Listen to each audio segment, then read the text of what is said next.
Bonjour à tous, c'est un plaisir de vous retrouver pour une nouvelle vidéo. Aujourd'hui, j'ai l'immense honneur d'accueillir le représentant, le fondateur Fondateur, ouais. de Neodio. Bonjour à toi, Bonjour, ça va? ça va bien, merci de m'accueillir. C'est un pur plaisir.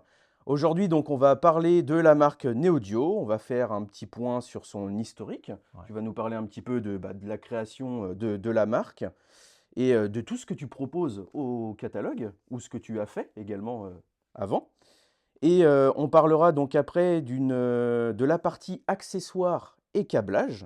Et pour finir, pour pas que la vidéo soit trop longue, on fera donc une deuxième vidéo spécialement dédiée pour les enceintes, juste ici, et une troisième vidéo spécialement dédiée aux électroniques. Très bien. Voilà, voilà. Bon, bah c'est parti. Alors, Néodio, Alors, Neodio, qu'est-ce que c'est? qu'est-ce que c'est Neodio? Neodio, c'est mon bébé que j'ai créé en 2001. Ouais, J'ai quitté un poste dans l'industrie, dans le groupe Schneider en l'occurrence, où j'étais ingénieur et responsable d'équipe et j'avais la passion depuis ma adolescence, la passion de la hi-fi. ouais. Donc, au moment de créer son entreprise, je me suis dit, bon, je vais faire ça dans la hi-fi quand même, même si je savais que le domaine était particulièrement concurrentiel. Hmm, Et il l'est toujours, et il est même encore plus aujourd'hui. ouais. Voilà, donc j'ai démarré, comme je suis ingénieur en électronique analogique, bah, j'ai fait un ampli, le Neodio Model 100.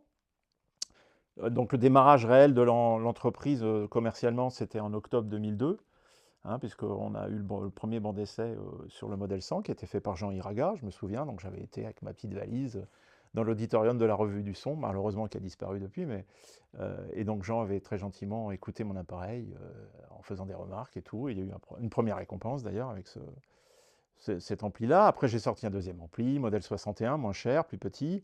Ensuite, un plus gros, et mon premier lecteur CD en 2006. D'accord. Et j'ai sorti mes premiers câbles en 2004. Parce qu'en fait, dès le début de l'aventure, j'en étais déjà un peu conscient, parce que j'avais rencontré Pierre Johannet, qui était chercheur à EDF, et qui travaillait sur une théorie qui s'appelle les micro-décharges d'interface, qui a donné lieu à des inventions comme le Ionostat. J'avais rencontré Pierre Johannet parce que je ne comprenais pas trop dans mon développement du premier ampli pourquoi j'avais autant de difficultés à finaliser le son de l'ampli. Parce que moi, étant électronicien, pour moi, le son de l'ampli, c'était le Ouais, schéma électrique, d'accord. Hmm, essentiellement. ouais. Et j'ai découvert que la mécanique avait beaucoup d'importance, que le câblage avait beaucoup d'importance, que les composants avaient un son. Et tout ça, ça ne rentrait pas dans mon corpus de connaissances. Parce que si on parle à un électronicien, on lui dit une résistance X ou Y, elle ne sonne pas pareil, il va dire ça va bien la tête, quoi. Hmm, hmm, hmm. Voilà. Électriquement parlant, bon, dans un ampli hi-fi, les résistances devraient à peu près toutes sonner pareil. Il ne devrait pas y avoir de son associé à une résistance, or on le constate. Donc j'ai commencé à mettre le doigt Exactement. dans cet engrenage en me disant mais qu'est-ce que c'est que cette histoire? J'ai sorti des câbles et un jour j'ai fait des expériences sur des câbles secteurs et j'ai vu que mon appareil marchait vraiment mieux avec un gros câble secteur. Donc je me suis dit, ah oui, il y a quand même quelque... Donc c'est un problème plus global, plus général que Ouais. simplement l'électronique. Et en plus, puis oui, puis le sujet du câble en hi-fi est très tabou aussi. Voilà, très tabou. Bref, donc j'ai commencé tout ça. Après, j'ai eu une phase où je suis allé à export parce que ma première gamme, elle était faite pour le marché français. Mhm. Les produits sonnaient bien, mais la finition des produits, il ne faisait pas assez riche. Donc on m'a dit, si tu veux exporter, voilà, il faut rentrer un peu dans les codes esthétiques de la hi-fi. Donc j'ai fait la gamme NR. Ça a duré pas Oui, mal vous avez d'années. revu tout le, enfin tu Ouais, as revu, j'ai pardon, revu tout le le, design. ouais, le design extérieur et aussi l'intérieur parce que comme je comprenais mieux ces phénomènes mécaniques, Oui, oui, la gamme NR avait des châssis plus rigides, des systèmes de billes sous les pieds. d'accord, ouais. Voilà, il Mm. y avait des choses en plus qui fait que les produits marchaient mieux que les premiers produits. Ouais, Voilà, forcément, il y a eu une évolution. voilà. Et j'ai continué sur les câbles, j'ai sorti une première gamme de câbles, voilà. Et tout ça, ça nous amène après en gros au lancement du lecteur Origin, qui était un très haut de gamme. Alors pourquoi j'ai fait ça? Parce qu'en fait, quand j'essayais d'exporter ma gamme NR, on était associé à LAM et Wilson Audio. Ok, Et les câbles, c'était des câbles Cubala Sosna. Donc on avait la plus belle salle au CES, au Venetian, là, dans le dernier étage, une suite, c'était superbe. Et puis mon lecteur CD coûtait moins cher que les câbles. Alors c'était un peu problématique. J'ai dit, bon, bah, moi aussi, je vais faire un truc, un flagship, comme on dit en anglais, ouais, ouais. un vaisseau amiral. Donc j'ai fait le lecteur Origin, et là, je suis rentré un peu dans les clous, parce que là, le système, je parle en 2013, hein, le système valait 700 000 dollars quand même, hein. Donc les Ouais, blocs monolames, c'était 150 000 dollars, rien que les amplis, etc., etc. Donc voilà, je suis rentré dans ce trip du haut de gamme. J'ai fait l'ampli associé au lecteur Origin. Mais j'étais frustré parce que quand je faisais des salons en France, il y avait très, très, très peu de gens capables de s'offrir une machine à 35 000 euros. Et du coup, je m'étais un peu coupé de ma base de clientèle historique. Ouais, ouais. Donc, quand j'ai refait des électroniques, on en parlera tout à l'heure avec le TMA, j'ai voulu revenir à des prix, entre guillemets, réalistes et que les gens en aient beaucoup pour leur argent. D'accord. Voilà, donc c'est plus la même clientèle, mais c'est toujours la même passion Mhm. comment dire, qui est là et qui me pousse à faire toutes ces choses. Voilà. Alors, juste peut-être une explication technique, parce que j'essayais de comprendre un peu tous ces mystères de l'AIFI. Moi, je considère que l'AIFI, c'est une anomalie scientifique, hein. Les câbles ne devraient pas avoir de son, à commencer par les câbles secteurs. Quand on met son aspirateur en route, on s'en fout de savoir si c'est du cuivre, OFC. Voilà. Ça, c'est sûr. Le C'est moteur, sûr. il tourne dans une voiture électrique, on s'en fout aussi de Ouais, ouais. savoir si le cuivre est ceci, cela. Dans l'AIFI, on entend très très bien le son des câbles, Mm. et pas que.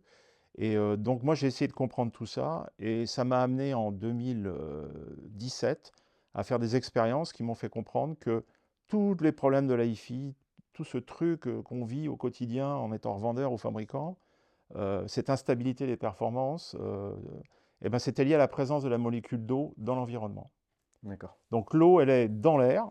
Typiquement, il y a 1% d'eau dans l'air, là, quand on parle en ce Oui. moment. Il y en a dans tous les matériaux hygroscopiques, donc le bois, le carton par exemple, dans les caisses d'enceinte, il y en a quand elles sont en médium, Il y en a partout, quoi. il y en a partout, et il y en a aussi dans les matériaux étanches, comme le verre. Il y a de l'eau qui n'est pas dans le verre, mais sur le verre, qui est adsorbée. Parce que je ne sais pas si vous avez déjà posé la question, pourquoi votre pare-brise de voiture est toujours sale.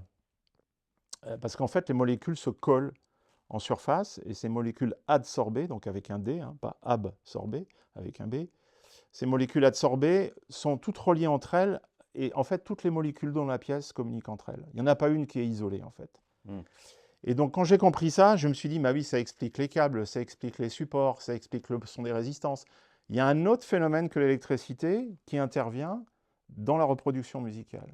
Donc, moi, je vois ça aujourd'hui comme une perturbation de l'onde sonore qui est liée à la présence d'eau dans l'environnement et l'interaction de cette flotte avec tout ce qu'il y a dans la chaîne IFI, les câbles, le meuble, l'électronique, le schéma de l'électronique, tout, hein, l'âge du capitaine, tout ce que Et vous voulez. c'est en constatant cette chose-là, scientifiquement, que tu as décidé, après, donc de fabriquer, de concevoir Voilà, des...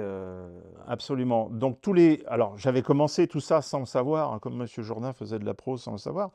Je travaillais sur ça, mais je ne connaissais pas vraiment l'ennemi. Ouais, À partir du moment où j'ai identifié ça, tous les produits après ont pris une tournure. Et voilà, tout ce que je conçois aujourd'hui est dans cet esprit-là, en disant comment ça va interagir avec le fonctionnement du produit. ouais. Voilà. Mm. Donc, en 2022 ou 2023, je ne sais plus, j'ai pris un virage donc écologique. Oui, Parce que moi, je suis très attaché à la fiabilité des produits, hein. Moi, je fais des produits qui doivent durer longtemps, très longtemps. ouais, C'est moi, personnellement, qui fais tout le SAV des produits Néodio qui sont dans la nature depuis 23 ans. d'accord. Donc, il y en a forcément un peu sur des produits qui ont 10, 15, 20 ans. Mm. Mais moi, je suis très attaché à la durabilité. Et pour moi, le premier geste écologique, c'est que les produits, on ne les fout pas à la poubelle au bout de 5 ans pour en acheter un neuf, hein. Exactement. Donc, Parfaitement d'accord. j'ai décidé d'un programme qui s'appelle le Blue Programme en 2022-2023, qui était concomitant avec la sortie de l'ampli TMA. Mhm. Donc ça veut dire quoi? Ça veut dire que les produits sont tous fabriqués en France, hein. Quand je dis fabriqués en France, c'est vraiment fabriqué en France, hein. C'est pas, on prend des pièces qui viennent de Chine et on visse le produit chez nous, hein. Ils sont fabriqués en France, ils sont garantis 10 ans, y compris les électroniques. Ils sont réparables pour 10 les ans, ouais, c'est électroniques. énorme, 10 ans. Ouais. Oui, oui, mais parce que j'ai justement, on va en reparler sur l'ampli, mais c'est une nouvelle approche, si tu veux. C'est voilà, comment refaire une électronique un peu à l'ancienne, pas très dense à l'intérieur, tout ça, pour qu'on puisse assurer une réparabilité de l'objet Ouais, facile. tu fais en sorte que tes produits soient pérennes dans le temps. Voilà. Alors Mm. j'ai même coutume de dire que je serai mort quand les amplis TMA marcheront encore, hein. Parce que voilà, normalement, il n'y a pas grand-chose qui doit tomber en panne de temps. Et si ça tombe dedans, si un composant lâche, Ouais, bah, un réparateur digne de ce nom pourra, même sans le schéma, voir où est le problème, quoi. ouais, Parce ouais, que c'est pas ouais. une usine à gaz. Ouais, c'est pas une usine Voilà. à gaz Et aujourd'hui, on a trop d'usines à gaz voilà, et partout. oui, là par exemple sur un produit qui a été vendu en 2003 par exemple, Ouais. tu peux fournir la pièce nécessaire. Oui, parce qu'en fait, je faisais déjà ça un peu. J'étais très très attentif à la fiabilité des produits. Donc voilà, on en reparlera quand on va parler de l'ampli. Mais Ouais, voilà, donc aujourd'hui, je répare tous les produits. Jusqu'ici, j'ai réparé tous les produits qu'on m'a envoyés. d'accord. Mécanique de lecture CD, amplificateur, éventuellement des câbles. Bon, sur les câbles, il n'y a pas beaucoup d'usure, mais on peut péter un connecteur. Voilà, tout ça, ça se répare. Mhm. Voilà, donc le Blue Programme, c'est Made in France, 10 ans de garantie, réparabilité et un aspect auquel je tiens beaucoup, c'est que sur les emballages, j'ai abandonné les boîtes que j'achetais, qui étaient des boîtes aimantées pour les accessoires, hein, des trucs qui venaient de Chine, Ouais, avec des cales en plastique. Aujourd'hui, sur les emballages, comme pour les c'est origines B2, un c'est simple c'est fait carton. en Gironde par une entreprise de Gironde, donc c'est du craft. Donc quand ça finit à la poubelle, bah, c'est pas très grave pour l'environnement parce que ça se décompose. Et on a travaillé un peu pour pouvoir protéger les produits et voilà. Et c'est important parce que comme moi, en tant que fabricant, je gère pas mal d'emballages évidemment. Ouais, Et ouais, je voyais qu'il y avait une quantité effarante de plastique, voilà, de chips en polystyrène, de trucs, de machins, de bullpack. Je dis bon, qu'est-ce qu'on peut faire pour réduire un petit peu cette quantité de plastique? Alors on ne peut pas tout le temps réduire tout, mais voilà, j'essaye vraiment d'être là-dedans aussi sur l'emballage. ouais. Eh ben, Voilà. c'est très bien. C'est une bonne approche. Surtout à l'époque actuelle, où tout devient de plus en plus compliqué pour tous les sujets. Bah Donc, oui, ouais, moi c'est j'essaye de important rendre les de. choses simples. Pour moi, la Ouais, musique, enfin, ce qui me porte, moi, c'est l'amour de la musique, le plaisir qu'on a vraiment à l'écouter, parce que ça mm, fait vraiment du bien aux gens, à l'âme. Mais exactement. ça doit pas être une source de galère et de complexité. Et c'est vrai que le streaming, par exemple, nous a amené dans l'univers de l'informatique. Et moi, je comprends les gens qui aiment le vinyle ou qui ont encore des lecteurs CD parce que bon, bah, on pose et en général, ça marche, quoi. Voilà. On n'est pas là en train de se dire merde, la mise à jour, j'ai perdu ma base de données, j'ai pas le réseau, j'ai ci, j'ai ça. Voilà, donc j'essaye toujours de faire des choses assez simples pour que la musique, ce soit un Ouais, plaisir et qu'un plaisir, quoi, en ouais. fait. On enchaîne sur les Ouais, accessoires. pas de problème. Alors, tu as donc deux accessoires Oui, très, voilà. très pratiques. Alors, donc ça, c'est Origine B2. C'est mon best-seller, hein. J'ai sorti Origine B1, donc la version précédente, en 2015. Ouais. Ça a été un beau succès dès le début, en France et à l'export. En 2017, je fais ma découverte sur les molécules d'eau. Et honnêtement, je pensais qu'Origine B1, c'était quelque chose qui absorbait les ultrasons, parce que c'était ma théorie. Il y avait des ultrasons présents dans le système et c'est ça qui créait des perturbations. J'ai pu faire des mesures avec un vibromètre laser sur une chaîne IFI et me rendre compte qu'il n'y avait pas vraiment d'ultrasons, donc j'étais bien embêté. Et donc en travaillant, après j'ai trouvé cette histoire sur la molécule d'eau, et puis donc j'ai revu Origine B1, qui est devenue B2 pour le coup, avec cette idée que bah, on essaye de tenir compte de ce phénomène molécule d'eau, Mhm. et en gardant l'essentiel de la solution technique. Alors d'ailleurs, les possesseurs de B1 peuvent les transformer en B2. Ça fait partie de mes engagements aussi dans le Blue Ouais, Programme. ils peuvent C'est-à-dire qu'on les peut upgrader. upgrader les Ok. amplis, on peut upgrader les accessoires. Bon, quand on peut, hein, bien sûr, on ne peut pas toujours, mais là, c'était faisable. B1, c'était 2015 et B2, tu l'as sorti en B2, je l'ai sorti en 2022, je crois. 2022. Ok. Voilà, donc il suit sa carrière. C'est un produit universel, on va dire. Enfin, c'est un peu un couteau suisse, ou plutôt bordelais, on va dire, puisque je suis à Bordeaux. On peut s'en servir de deux manières. Soit c'est en support d'une enceinte, d'une électronique. Mais ça, ce n'est pas l'utilisation la plus courante aujourd'hui avec le B2. C'était le cas avec le B1, mais ce n'est plus le cas avec le B2. Ou alors on le pose sur un objet qui contient de l'eau, alors une table en bois, le dessus de L'enceinte, l'enceinte. ouais. Souvent, c'est ici que les clients le mettent. On Ok. peut le mettre en support des câbles, on peut le mettre autour du secteur posé sur la barrette. Donc, il n'y a pas d'utilisation unique de ce produit-là. Il y a des dizaines et des dizaines d'utilisations possibles. Et les clients cherchent eux-mêmes. Donc, on peut le poser au sol, D'accord. à certains endroits de la pièce. Donc, c'est quelque chose qui permet de tweaker sa pièce, mais pas de manière électronique, puisque ça n'agit pas sur l'électronique, évidemment. Et bon, les clients sont surpris de voir à quel point ils peuvent faire progresser leur système. Et qu'est-ce que ça fait? Ça amène plus de naturel, une meilleure transparence au système. En général, l'image sonore qui est meilleure. Mhm. Mhm. On entend moins les enceintes quand on pose ça sur les enceintes. Le coffret semble moins, euh, comment dire, être présent. D'accord. Voilà, on réduit les colorations. Voilà. Alors ça ne change pas l'équilibre tonal, hein. C'est un plus, quoi. Voilà. Mais il faut Donc, chercher une l'endroit. personne qui va la mettre en dessous, il va le positionner de cette façon-là. Oui, donc on va poser l'objet. Et quand c'est au-dessus, c'est l'inverse. Ouais, l'inverse. C'est D'accord. cette partie-là, les perturbations sont absorbées par la tête, ce que D'accord. j'appelle la tête. Alors il y a aussi un trou taraudé. On peut le visser. Alors on peut le visser sous des enceintes et s'en servir de pied, sauf que maintenant il Voilà. y a ça. On en vient au deuxième Voilà, accessoire. parce que ça, du coup, ça a dérivé. Au début, c'était un pied dans ma tête quand je l'ai fait en 2015, et Ouais. puis après, c'est devenu autre chose. C'est pour ça que je l'appelle purificateur acoustique, parce que j'ai pas trouvé de mot autre que celui-là pour définir ce que ça fait. C'est pas un support, c'est un truc qu'on peut mettre dessus. Donc voilà, bon, c'était un peu compliqué. Donc je me suis dit, c'est un peu dommage quand même, parce que manifestement, au niveau du couplage au sol, il y a des choses à faire. Donc j'ai travaillé, et ça, c'est le dernier produit que j'ai sorti quasiment. C'est Harmony. Harmony remplace les pointes. Harmony est livré avec comment dire, des adaptateurs M6, M8, M10 Ouais. qui permettent de le visser sous la majorité des enceintes. Mm. Et quand on met Harmony, voilà, donc il y en a sous les pieds de Lily, dans la version la plus, je dirais, la plus chère. Harmony permet d'avoir 10 à 15% de musique en plus sur l'enceinte. Parce qu'en fait, on entend moins l'enceinte, on entend moins le coffret, parce que le problème, c'est que les cônes et les systèmes de couplage au sol des constructeurs, en fait, ils n'intègrent pas cette histoire de molécules d'eau, et il y a des résonances qui se créent. C'est-à-dire que les molécules d'eau ont tendance à se coller facilement sur des structures axisymétriques, comme des cônes, et ça crée des micro-résonances à cet endroit-là, et cet objet-là, il est conçu pour combattre ces micro-résonances. D'accord. Alors, ce pied, ce support, il marche sous les enceintes, sous les pieds des biblios aussi, hein, très bien, et Ouais. sous les meubles hi-fi. D'accord. Ok. Donc il est universel. Alors, son intérêt, c'est que le dessous est plat, on n'a pas besoin de contrepointe, donc ça peut marcher dans la moquette, bien sûr.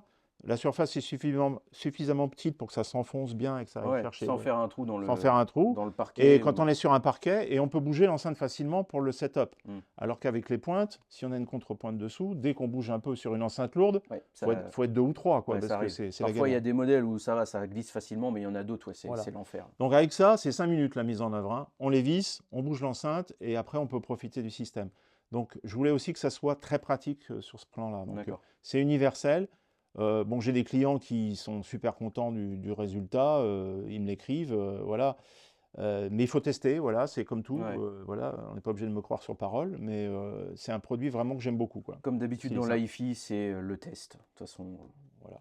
C'est fait en inox. faut tout essayer et puis on se rend compte après quoi, Ouais. des choses. Tu nous en laisserais un petit peu pour qu'on puisse. Je vous en enverrai parce que là Ouais. j'en ai besoin, Je j'en ai serais, je besoin serais ce curieux, week-end. ouais, de faire des tests prolongés dessus, Absolument, voir. absolument. Super. Il faut vivre avec les produits et comprendre comment ils marchent, quoi. Ouais. Autant ça c'est facile parce qu'on vit, et puis c'est instantané. Autant le B2, il faut chercher un peu. Mm. J'ai des clients qui en mettent sur les côtés, par exemple, je leur ai dit, mais regardez, il y a des meubles en bois, il y a une vitrine, il y a un buffet, essayez là-dessus, et puis c'est là que ça fait un effet, des fois, qui est D'accord. intéressant. D'accord. Voilà. Parce que des fois, j'ai affaire à des grands audiophiles qui ont des meubles très travaillés, qui ont déjà des pointes, des suspensions, des machins, donc il faut s'inscrire dans ces systèmes-là, c'est pas toujours évident, et des fois, c'est dans des positions, je dirais, un peu surprenantes que on trouve la solution, quoi. Ouais. Ouais, très intéressant. Voilà. Donc ça, c'est la partie accessoire. Accessoires. On a juste pas parlé du prix. Alors, le prix, oui, Origine B2, c'est 250 € pièce. D'accord. Et Harmony, c'est 110 € pièce. D'accord. Donc si on en met 8 pour faire une paire d'enceintes, c'est 880 €. D'accord. Hein. Ok. Sachant que c'est entièrement en inox, qu'on peut mettre autant de poids qu'on veut. Les gens me disent combien on peut mettre. J'ai mis 500 kg, mais j'en sais rien, j'ai pas fait l'essai évidemment. Hein. Ouais. Mais bon, comme c'est de l'inox pur, avant d'écraser ça, il faut se lever de bonne heure. Je pense. Voilà, donc c'est bien aussi parce qu'il n'y a pas de limite de poids, il n'y a pas de système de Ouais. couplage ou de ressort ou de machin ou de truc. Bon, ne le mettez juste pas en dessous d'une paire d'enceintes à 300 €. Ben, ça marche en fait. Oui, mais bon, 800 € Voilà, pour le. voilà, on est d'accord. Voilà, on Non, je reste dirais cohérent un minimum que par rapport au système quand même. après, absolument. Après, chacun évidemment met l'argent. Mais je suis frappé de voir comment les audiophiles sont capables de mettre beaucoup d'argent des fois dans les Ouais, accessoires, ouais. et sans forcément remettre en cause leur système, parce que des fois ils ont le sentiment qu'on peut monter la qualité Ouais. comme ça. Alors, ça nous arrive aussi d'avoir des cas comme ça et c'est vrai que parfois ça peut être plus intéressant dans certains cas de remettre en cause le système quand même Oui, dans un je suis premier temps. d'accord, je suis d'accord. Parce À que un moment donné, c'est quand même le cerveau, le cœur du système.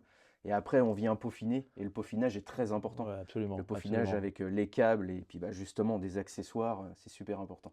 Et du coup, donc, tu fais des câbles. Et je fais des câbles. Alors j'ai tout l'écosystème de câbles, donc cordon secteur, module HP évidemment, Voilà. et la barrette. Alors je n'ai qu'une barrette qui s'appelle PW2. Là. Alors là c'est pareil, la PW1 est devenue PW2, comment dire, il y a quelques années. J'ai fait évoluer le produit. La PW1 elle est restée 17 ans au catalogue. Hein. Ah oui, quand même. Quand Donc, même, quand bah même. oui, parce que elle marchait bien, voilà. Donc j'ai fait évoluer la PW1 en PW2, en revoyant un peu la formule à l'intérieur, parce qu'il y a un filtre mécanique. Alors moi, j'utilise aucun filtre électrique dans mes produits. Pour moi, dès qu'on met un filtrage électrique, ça veut dire qu'on a mal fait l'ampli, parce que c'est l'ampli qui doit être régulé, et pas le secteur. Il est très difficile de réguler le secteur. C'est même impossible sur le papier si on réfléchit bien, à moins de recréer du secteur avec un onduleur, par exemple. Ouais. Voilà, et donc voilà, ce produit-là, il a évolué. Il y a un filtre mécanique donc sous l'étiquette, ici, là. Donc on fait passer la phase et le neutre dans des matériaux assez particuliers, c'est pas du cuivre, qui ont des vertus de blocage, de vibration, on va dire, sur le secteur. Et Le cordon est ah oui, captif. t'as 6 prises en Il y a choco, 6 hein, prises oui. Chouco, évidemment. C'est des prises Legrand, d'ailleurs, hein, des mosaïques. Hein. Tout est câblé en filaire, en 2,5 carrés, isolé caoutchouc, No- entre la première, la deuxième jusqu'à la sixième prise. D'accord. J'ai pas de connecteur à l'entrée. Pour moi, je préfère nettement Ouais. une connexion soudée avec un pressé toupe. C'est plus fiable et ça marchera mieux. Ouais, t'as pas le bouton on-off. Là, j'ai un câble de 2,50 m qui permet d'aller en général à la prise de courant la plus près, sans problème. C'est du 4 carrés, isolé caoutchouc. Voilà. Donc ça participe au truc. Et la barrette est sur 2 supports en Delrin, qui sont aux extrémités, qui permettent de la soulever du sol. Donc ça l'isole. Ça l'isole un peu des perturbations et du froid aussi, parce que quand on est en pavillon, par exemple, l'hiver, le sol est très froid. Et ça peut induire le fait que la barrette est elle-même très froide. Ouais, Et qui dit froid dit plus d'eau à l'intérieur, en fait. d'accord. On en revient encore à Toujours à cette. la molécule D'accord, on d'eau, en voilà. revient Donc, toujours à la molécule. Ok. mais voilà, j'ai fait voler cette formule. Bon, j'aime beaucoup ce. Alors, le profilé, il est fait en France, il est fait à Strasbourg. Hein. Donc là aussi, quasiment tout est fait en France. Ah bon, les prises Chouco, malheureusement, ne sont pas faites par Legrand en France. Je crois qu'elles sont faites en Hongrie, celles-là. Mais bon, j'essaye vraiment d'avoir des fournisseurs Oui, français. oui, Ça, oui. c'est usiné par mon fournisseur traditionnel qui fait les châssis. Ça, c'est Strasbourg. Voilà, donc on essaye d'utiliser les bonnes choses qui sont disponibles chez nous. Voilà, même s'il n'y a pas tout chez nous, malheureusement. Voilà, donc ça, c'est la barrette. Après, on a les cordons secteurs. Donc, on a aujourd'hui, j'ai 3 gammes qui s'appellent Fractal. Fractal 8, ça, c'est celui-là, que je mets sur les sources en général. Donc, il y a 8 brins. Je vais revenir sur le truc. Mais enfin, il y a Fractal 8, Fractal 16 et maintenant, récemment, Fractal 32. C'est le dernier produit que j'ai sorti, Ouais. qui est un haut de gamme. Donc, tous ces produits Fractal sont faits à partir d'un fil qui est fabriqué par un sous-traitant en région parisienne. Donc, ce sont des fils émaillés qui sont torsadés d'une manière très particulière, itérative. Donc, on alterne le sens de torsadage. Donc, on fait 2 brins, 4 brins, 8 brins, 16 brins, éventuellement, quand on va jusqu'au fractal 16 et 32. Pourquoi? Parce que les molécules d'eau qui sont collées là-dessus, elles vont avoir du mal à passer, c'est pas lisse. Quand on prend un tauron classique, on prend des brins, on les torsade comme Ouais, ça. On ouais, fait une ouais. torsade classique, comme les cordes de bateau. Hein. Si vous allez à Rochefort, vous verrez la corderie royale.